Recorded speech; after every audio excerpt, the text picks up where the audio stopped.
Come on in, honey. The lantern's lit, the veil's a little thin, and the wind's been dying to carry a few secrets your way. Welcome to Raven's Ramblings, where the shadows walk beside us and the past never stays buried, and a good spell can speak louder than a sermon. I'm Raven Nightingale, part healer, part hellraiser, keeper of the old ways and ghost stories alike. So pull up a chair and listen close. You never know what might be whispering in the dark.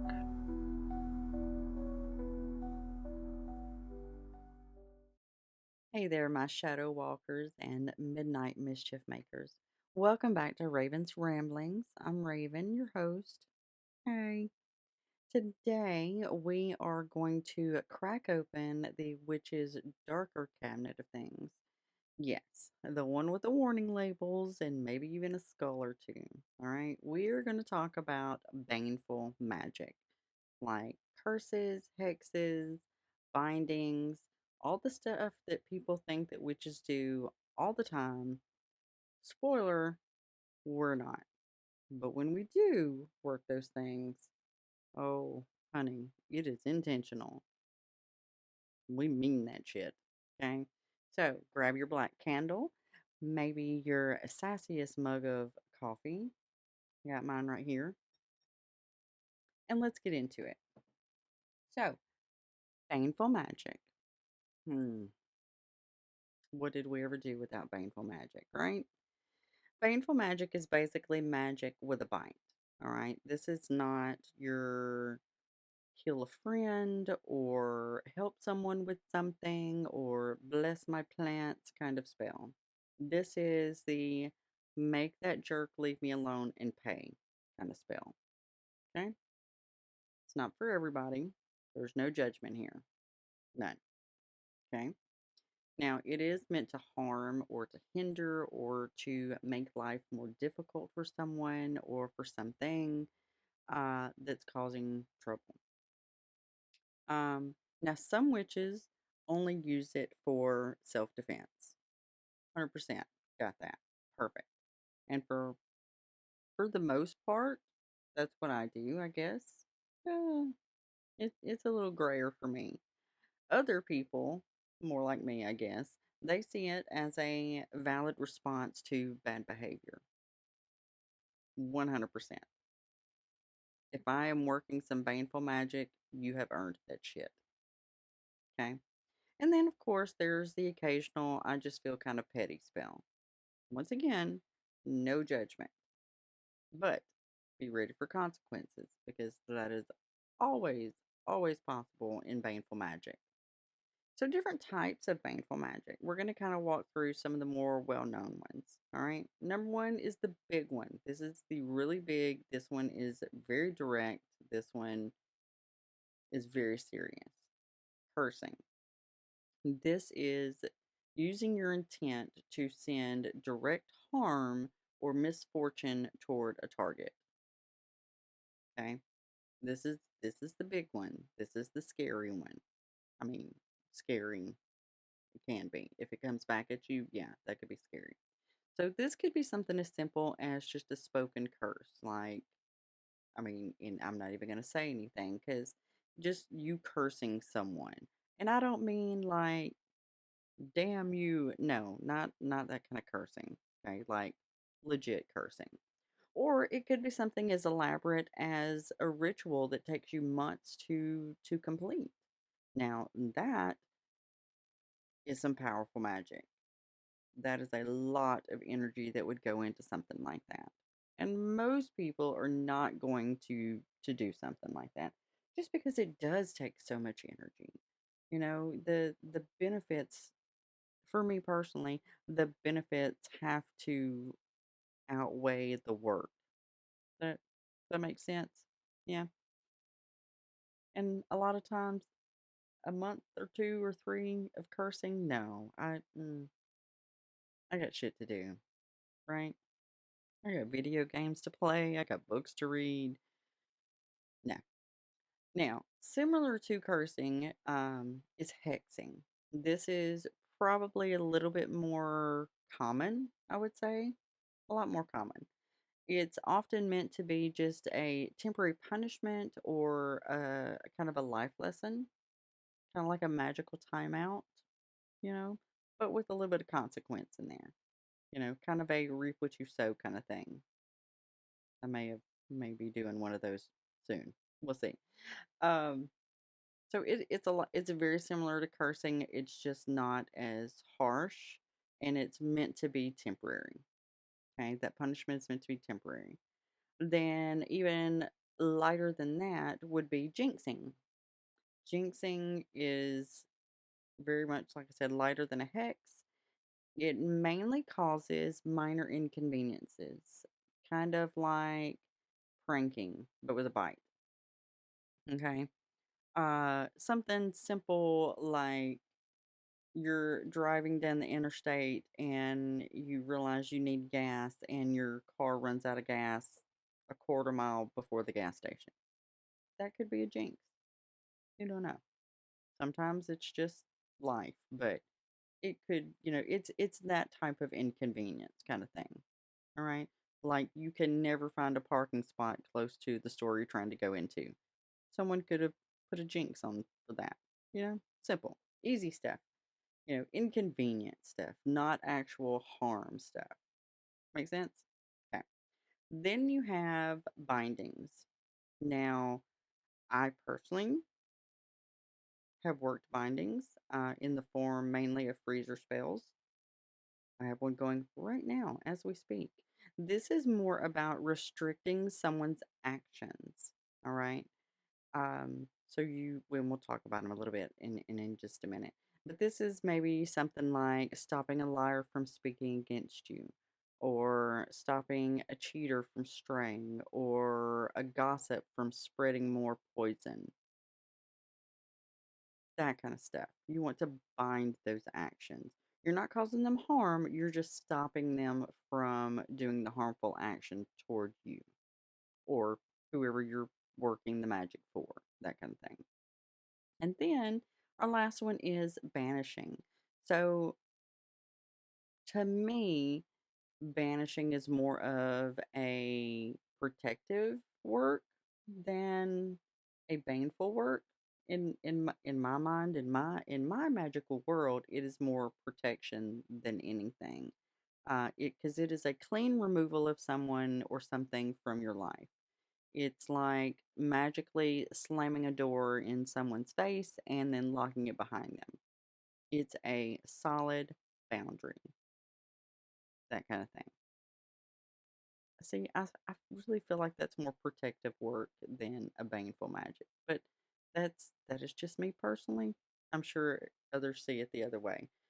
Uh, so moving on, some of the different tools and methods that we can use for baneful magic. I've realized now that I've started videoing these, I talk with my hands a lot. So that's a southern thing. Anybody who's watching this who's not from the south, this is yeah. I'll have to sit on my hands. I won't be able to speak. Where was I? Oh, tools. Tools. Yes. So baneful magic is just as much about symbolism as it is about the ingredients. So some of your most popular tools to use in baneful magic, poppets, hmm a doll or an effigy which represents your target. Um, you would, a lot of people hand sew them. Some people use just store bought dolls and then put their ingredients inside that doll. It's really up to you. Some people call these more a voodoo type doll. Now, voodoo is considered, I think, a closed practice. You have to be kind of trained into it, but it would more commonly be known as something like a voodoo doll in the mundane world, because poppet is not a generalized term that a lot of people know. All right. Now, I personally use the word poppet. I know the word, but I'm also in the magical community. So you would work your magic or your will or your intention on the poppet itself. And then that magic would transfer to the person that that poppet is representing. Now, One of the things about it is you would put your ingredients and stuff in there, but you also need some kind of a personal tag to who you're connecting that poppet with, whether it's a printout of an image of them or their name or a lock of their hair, that kind of stuff. You need to tie that poppet to whoever it is that you're working this on. Simple, right? Cool. Then you have something a little bit more intense, hmm, a sour jar. You've heard me talk about putting bitches in jars. This is the sour jar. You would use things like vinegar, lemon, rust, chili, nails. I will probably be putting some of my gallstones in one soon. Some people use urine, you know, and this is all to sour a person's influence or sour their relationships or sour them in their life. Okay. Put a bitch in a jar. And some bitches deserve to be put in jars because it's time that they reap what they sow, kind of thing. Sometimes karma's a little bit slow and you got to help it along. No judgment. No judgment here. I don't judge about things like that. Then you have the simple binding spell, which is a freezer spell, which I told you about. I think I've talked about it a couple of times. So you're literally freezing someone's name or image to halt their words or actions. So you could write down their name. I would say if you're going to do some kind of a freezer spell, you need to make it, once again, kind of like the pop it, you need to make it personal to them. So have a picture, have a picture printed out and put that with it. You can write down their name and their birth date and everything about them. Describe them, that kind of stuff. Even write down the things that you know personally that they've done. Now, I personally, when I do freezer spells, I don't just throw a name in a freezer. Okay. I usually have an image or something personal of theirs, like a signature or something, and then have their name and stuff attached that I've written out to make sure that it's correct, that kind of thing. And I usually wrap the paper in tinfoil with the shiny side pointed to the paper that I've written everything down on or the image or whatever it is. And then I put it in a Ziploc bag with some water and I throw it in my freezer and I forget about it and let it do its thing because it's going to do its thing. That's the great thing about a freezer spell. It's super simple. It's super easy. Anybody can do it. Um, my mic is being doing something weird here. Uh, it's super simple. I love a good freezer spell. And then you have mirror boxes, and that's kind of what I do with my freezer spells by using the tinfoil or aluminum foil, depends on where you're from, I guess. Using that shiny side so everything reflects back to them. A mirror box has that same type of thing. So you would get like, I mean, you could use any mirrors. A lot of people use those little craft mirrors and stuff. Line a box and then put that person's name or image in the box of mirrors and let all of that negativity bounce back toward them. So anything that they put out is going to come right back at them. That kind of thing. I like a good mirror box. I need to build a new one. I had one years ago made from tinfoil because I was poor. I couldn't afford just to go buy a bunch of mirrors and all that. And it doesn't have to be like mirrors in a box. It could be something like those little mirror compacts that you can get for a purse where it's like magnified on one side and regular on the other side. Slip a name in there, close that sucker up, throw it in your freezer or wherever. That's a good mirror box spell. Um, some nature-based baneful magic because the natural world has its own arsenal. Okay, so some herbs, belladonna and wolfsbane. Those are huge. These are plants that can harm physically or magically. And there are quite a few other ones, but those are some of the most popular ones.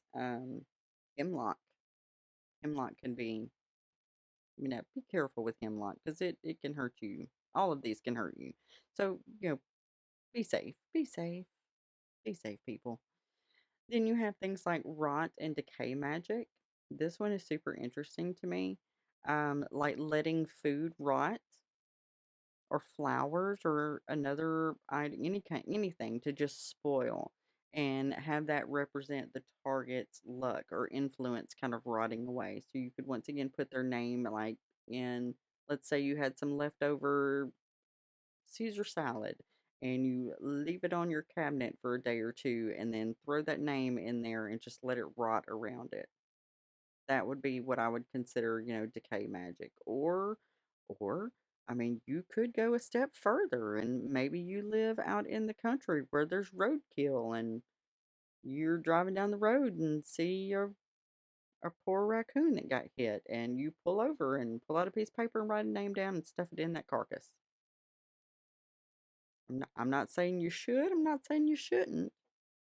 Just saying there's options. There's options out there. Y'all are gonna look at me so differently after all this shit. Then you have something called storm magic. You can call the wind or rain in anger and kind of channel a storm's energy towards your intent. I personally have never done this for baneful magic. I have used it for protection magic because the amount of energy that is built with a storm, especially where I live, is phenomenal.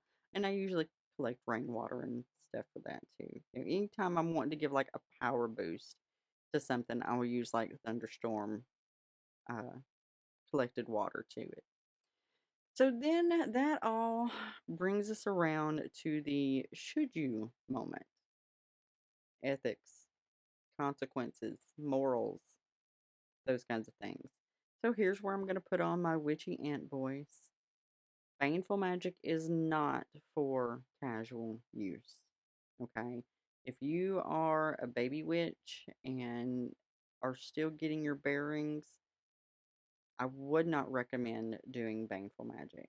There are some things you really need to be proficient in to protect yourself before you step off into some baneful magic. Okay? This is not a first resort. Like when someone annoys you, somebody took your parking spot. No, I'm not a fan of that. I mean, you do you, boo. I can't tell you what to do or what not to do. I do not personally adhere to those because baneful magic is super potent and it has a way of rippling out. So think of it like throwing a pebble in a lake. It starts off super small and then ripples out and it's going to affect a lot of things, kind of like the butterfly effect. Okay. And sometimes it affects things in ways you didn't really intend and it can come back and bite you in the ass. Some witches believe in the threefold law. Some believe in karma, and some in simple cause and effect. I adhere to some cause and effect. So we all agree, though, even if we believed a little different thing there, you need to be sure before you cast this stuff. You need to be sure. Like you got to know what you're doing. You got to know this is what you want. So you need to ask yourself, is this magic necessary? Okay. Is it proportional to the harm that was done? And am I ready for the possible fallout? Okay. Because one of the things that I personally do, if I'm going to be practicing some baneful magic, I'm going to amp up my wards 100%. Like, I do a lot of very simple spell work just here in my sacred space, in my cave or my altar room, that I do not put up, a protection circle for because I know that this space is already protected. If I'm doing something baneful, I'm going to be outdoors. I'm going to draw an actual protection circle, and now my AC's kicking on, so now it's loud. We're gonna roll with it and see if we can edit it out. If not, sorry folks, we're working with this. We're almost done. Um, so just be wary of that. Know that if you're going to work these things, you need to have your own protections in order, your own circle stuff in order. Watch your own ass. CYA, cover your ass. Okay? So sometimes walking away or doing protective magic is more powerful than striking back. But sometimes baneful magic is the protection. Period. Like that's the big one for me. Sometimes you got to put a bitch in a jar. So, in closing, I know y'all are tired of me rambling about this. So, whether you're all about love and light or you like keeping a little shadow tucked in your spell kit, remember magic is a tool. Magic is a tool. You choose how to wield it. Baneful magic is not evil. It is not. It's not evil. It's not black magic. That there is no black and white magic. Everything is shades of gray, and it is all about your intention behind those things. Okay, so baneful magic is not evil, but it can be dangerous, especially if you don't respect it. If you don't respect it, it may bite you back. So just keep that in mind. All right. So until next time, keep your wards tight, your shadows close, and your will unshakable. Thanks for listening. Bye.